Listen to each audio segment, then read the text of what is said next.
Guys, I have a confession to make. I am in a toxic relationship with Smile 2. Every time I think this movie is doing something great, it pulls a 180 and says, haha, just kidding, fuck you. Ladies and gentlemen, toxicity at its finest.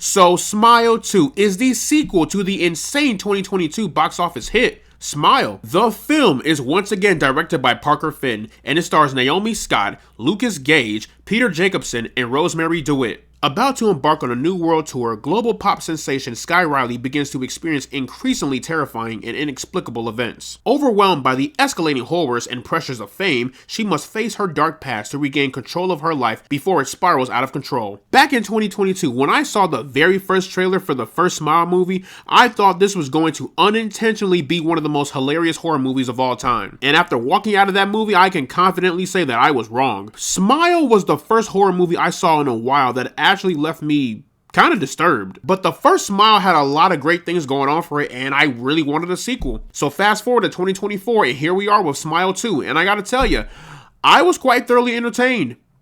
And also disappointed. So yeah, I kind of have this weird love-hate relationship with this movie, but let's start with the good. The biggest highlight in this entire movie, without a doubt, was Naomi Scott's performance. She was absolutely remarkable in this movie. Whether she is dancing or singing on stage, whether she's battling with her trauma and depression, or even when she's showing moments of her literally losing her mind and spiraling out of control, Naomi Scott gives it her all, and truth be told, I think this is hands down her greatest performance yet, like in her entire career. If the Academy Awards weren't so biased against horror films, she could easily get an Oscar nomination for this performance. This girl was acting her ass off, like she was acting as if the rent was due tomorrow. That is how engaging and marvelous her performance is. I really hope this movie puts her on the map even more. From a technical standpoint, this movie is way better than the first one. The first movie had great production, but this one, it takes that already great production and just amplifies it. Everything in this movie was on point. The cinematography, the camera work, the production sets, and don't even get me started on the immaculate sound design. This movie has some of the best sound design I've heard in a horror film in quite a while. The sound design is so eerie and disturbing that it's literally implanted in my brain. And one thing that Parker Finn does that I really love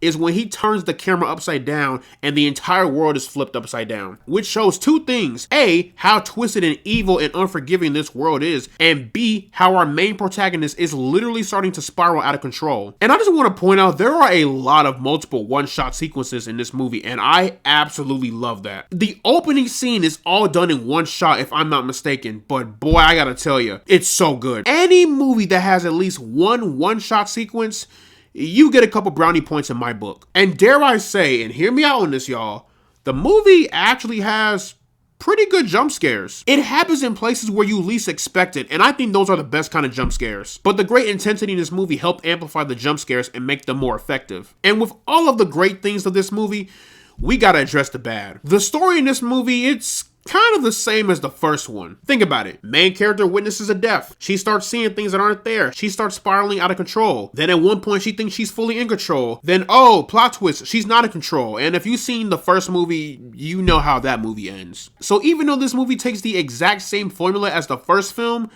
the final outcome of this film kind of made up for it in a way. And I think my main concern kind of revolves around the third act. Now, I have my opinions on the third act. I'm not going to get into spoilers, but just know I was not a fan. I felt that whole third act could have been executed way better. To me, it just felt like a cheap and lazy way of getting the final outcome. I treat the third act of this movie the same way I treat Travis Scott's Utopia album rollout. The rollout was very underwhelming and disappointing, but the final product kind of made up for it. Listen, I get it, movie, you want to amplify the stakes. I'm not mad at you for that, but we should have probably taken a step back because there are some loose ends in your third act. But overall, even though the third act is going to be divisive for a lot of people, I can still say the movie as a whole is still pretty great. I enjoy Smile 2, but even though I enjoy Smile 1 a tad bit more, I am still excited for what's going to happen in Smile 3. Because at this point, it's inevitable. Like, the movie is bound to happen. So, plugging Smile 2 into the rank system, I am placing this one into the pass zone. If it wasn't for that goddamn third act, I would have easily put this into the pinnacle zone without a doubt. But yeah, y'all, that is pretty much my review for Smile 2. Let me know down in the comment section below what you guys thought about Smile 2. Did you love it? Did you hate it? What are your predictions for Smile 3? Would you consider the Smile franchise to be the new Final Destination? Whatever you thought, let me know down in the comment section below. And as always, guys, leave a like and subscribe if you want to see more, and I will see you all in the next one.